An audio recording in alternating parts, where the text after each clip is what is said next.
Imagine you wake up one morning and discover that your country has borrowed more money than it will ever be able to repay. Not in decades, but fundamentally, mathematically impossible to repay. You might think this would trigger immediate alarm, emergency meetings in government buildings, front-page headlines screaming about the crisis.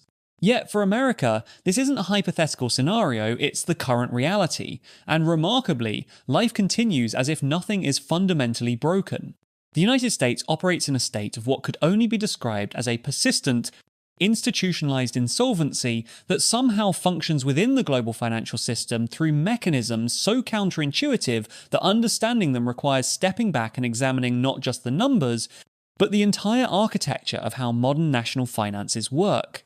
The journey to this point didn't happen overnight. Like most profound financial troubles, America's debt crisis is the culmination of decades of decisions, each one seemingly reasonable in isolation, each one pushing the country incrementally closer to a threshold that, from the perspective of any household, or even most corporations, would constitute complete financial collapse.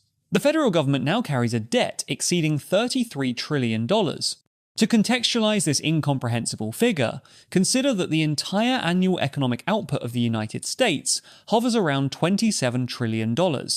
The nation's debt has surpassed its gross domestic product, the measure of everything the country produces in a year. This isn't merely a large debt. It's a structural condition where the government owes more than the economy itself generates annually, a situation that would be immediately fatal for any private entity. What makes this situation particularly perplexing is that America remains able to borrow more money, seemingly without limit.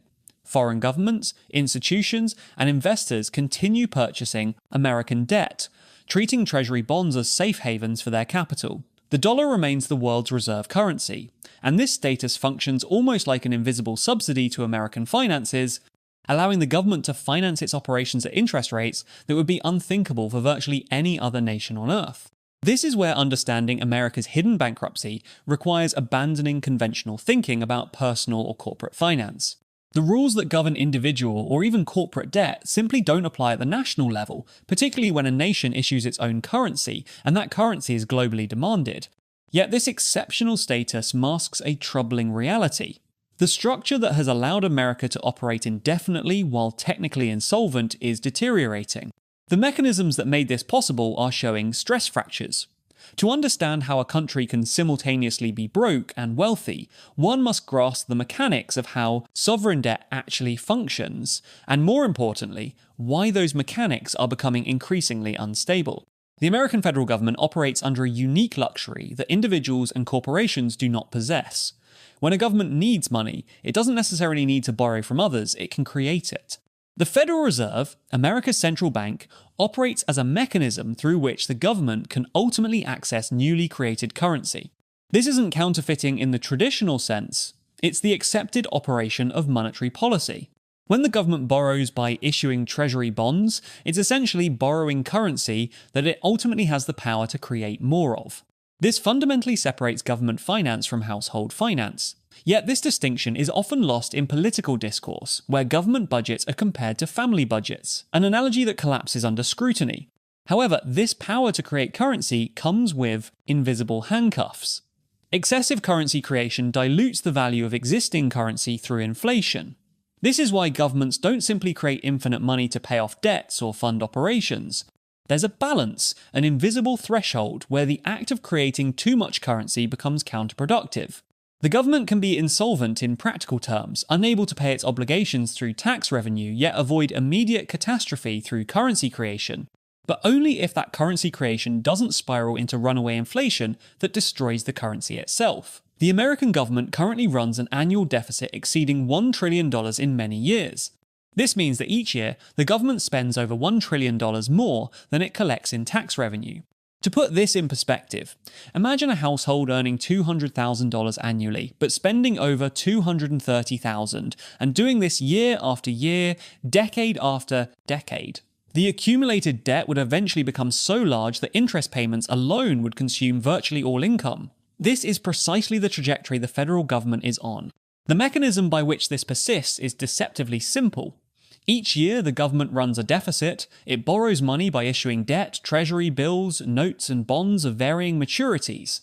Investors purchase these instruments because they're considered the safest investments on Earth, backed by the world's largest economy and its military might. As long as demand for Treasury debt remains strong, the government can roll over its existing debt, borrowing new money to pay off old obligations while continuing to fund current spending. It's a system that works until it doesn't, and the conditions that trigger its failure are becoming increasingly visible. Consider what has changed in recent decades. In the 1960 and 1970, America's debt relative to economic output was manageable, hovering around 30 to 40% of GDP. By the early 2000s, it had risen to around 60%. Today, it exceeds 120%. This trajectory is not incidental, it reflects decades of policy choices, military expenditures, entitlement programs, and tax cuts that collectively pushed the country into perpetual deficits. Each recession prompted stimulus spending that wasn't offset by equivalent spending cuts. Each war, each financial crisis, each political desire to cut taxes while maintaining spending pushed the total further upward. What makes the current moment qualitatively different from previous eras is the relationship between revenue and obligations.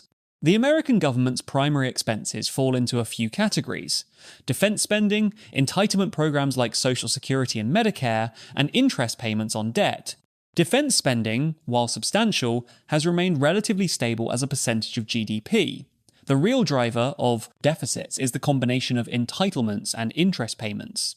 As America's population ages, Social Security and Medicare expenditures have grown. Simultaneously, as debt has accumulated, interest payments have escalated. These two categories now consume the vast majority of federal revenue before any money is even allocated to defense, infrastructure, or other operations. This creates a vicious cycle. Rising debt leads to rising interest payments, which increases the deficit, which requires borrowing more money, which increases debt further. The Congressional Budget Office has projected that without significant policy changes, interest payments alone will consume 30% of federal revenue within 2 decades. This isn't theoretical, it's mathematical extrapolation of current trends. Once interest payments become this large, the government loses flexibility. It cannot cut spending on other priorities without touching entitlements or raising taxes dramatically. And it cannot raise taxes significantly without triggering economic slowdown that reduces revenue further. The historical precedent that illuminates America's current trajectory most clearly is not found in recent American history, but in older examples of empires and nations that collapsed under debt burdens. The Ottoman Empire in its final centuries offers a particularly instructive case. As the empire aged and military innovation moved away from what had made it powerful, military spending remained high even as economic output stagnated. The empire found itself in a situation where it needed to spend substantial resources just to defend existing territory, yet those expenditures didn't generate economic growth. Tax revenues couldn't keep pace with obligations. The empire began printing money excessively to fund operations, which triggered inflation that eroded the purchasing power of both citizens and soldiers.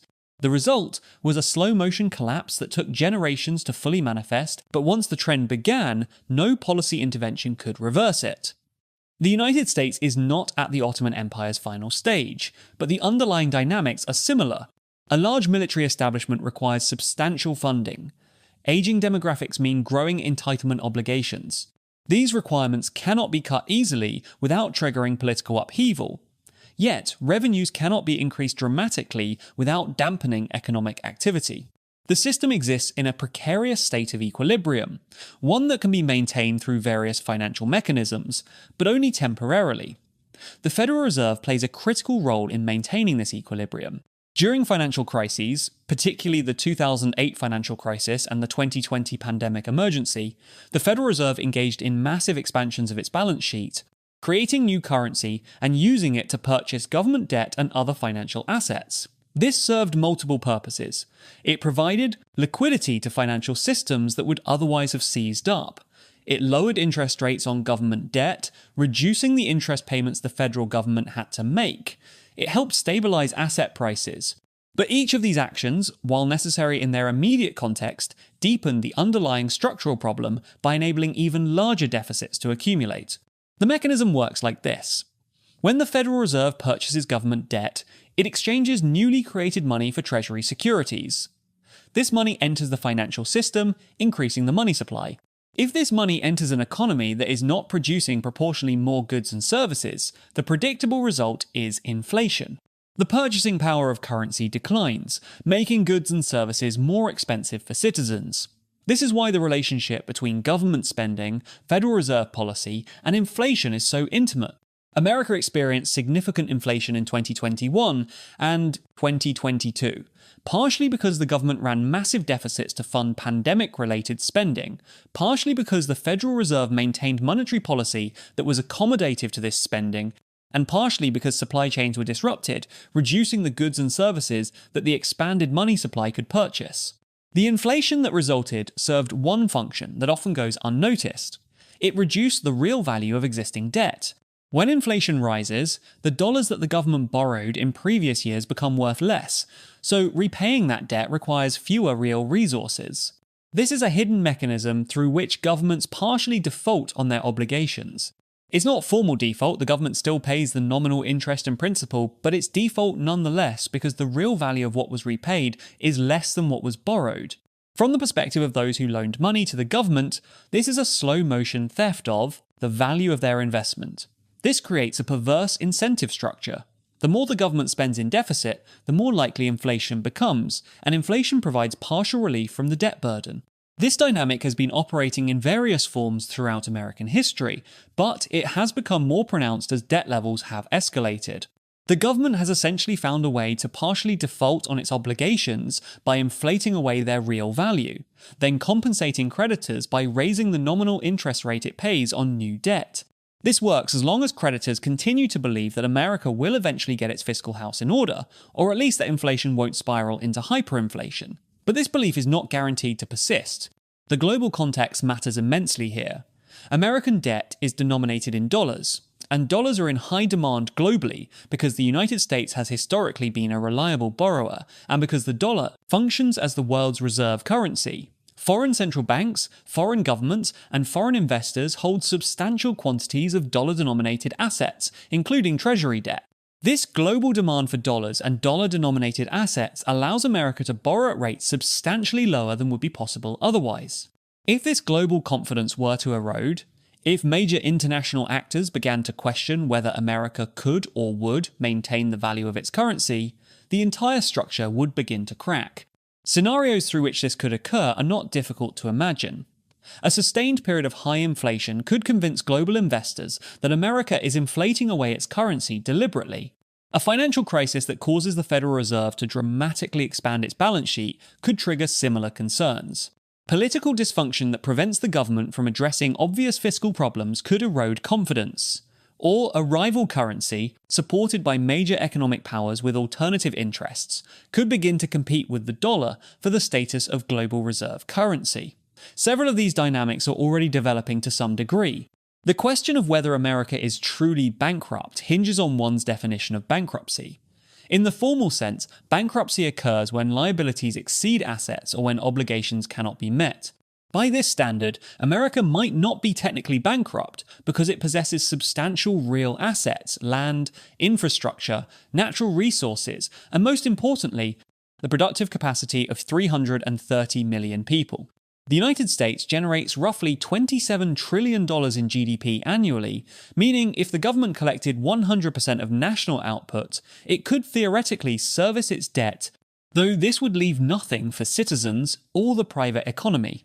This is obviously an unrealistic scenario, but it illustrates why the word bankruptcy, applied to a sovereign nation, requires careful definition. Yet by any practical definition, America is bankrupt. The government cannot pay its obligations from revenue.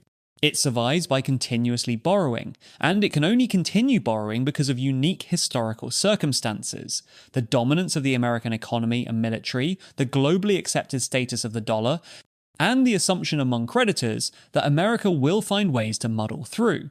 If any of these conditions change substantially, the structure would destabilize. This is not a crisis that will necessarily happen tomorrow, but it is a crisis that appears inevitable if current trends persist indefinitely. The political implications of this situation are profound but often unexamined. Democratic governments require legitimacy, and legitimacy depends partially on the government's ability to provide services and fulfill commitments to its citizens, as debt service consumes an ever larger portion of federal revenue, and as interest rates rise to compensate creditors for the risk of lending to an increasingly insolvent government, fewer resources remain available for discretionary spending, defense, infrastructure, education, research, and development. This creates pressure to reduce spending or increase taxes. Yet reducing spending on popular programs threatens political legitimacy, and raising taxes dampens economic growth, which reduces the tax revenue base and worsens the fiscal situation. The government becomes trapped in a degraded state where it cannot easily move in any direction without making its situation worse. This trap has led historically to various resolution mechanisms, none of them pleasant. Governments facing this situation have pursued austerity, cutting spending dramatically to restore fiscal balance. This typically triggers recessions, increases unemployment, and generates political instability. They have pursued inflation, sometimes accidentally and sometimes deliberately, to erode the real value of debt. This creates economic distortion, undermines savings, and redistributes wealth in chaotic ways. They have pursued financial repression, using regulations to force citizens and institutions to hold government debt at artificially low rates, essentially trapping savings and transferring wealth to the government. Or they have restructured debt, either through explicit default or through inflation-based erosion of value, which damages creditor confidence and makes future borrowing more expensive. America has employed elements of all these approaches at various times, and it likely will continue to employ them as the fiscal situation deteriorates. The trajectory, if current trends persist, suggests a future in which America gradually loses purchasing power, loses international influence as the dollar loses its reserve currency status, and transitions to a lower standard of living as its government's ability to borrow diminishes and it must eventually match spending to revenue. Yet, this is not destiny. The situation, while severe, remains within the realm of political solution. If the American government raised taxes, particularly on higher income and wealth, while controlling spending growth, the fiscal trajectory could be altered. If entitlements were reformed to reflect demographic realities, the long-term trajectory would improve. If the economy grew faster, tax revenue would increase automatically. If technological innovation accelerated productivity growth, the tax base would expand. If the government made investments that generated economic returns, the debt-to-GDP ratio would decline. None of these solutions are impossible, yet all of them require political will that has been substantially lacking in recent decades. The persistence of America's hidden bankruptcy, despite these potential solutions, points to a deeper truth. The debt crisis is not fundamentally an economic problem, though it has economic causes and consequences. It is fundamentally a political problem.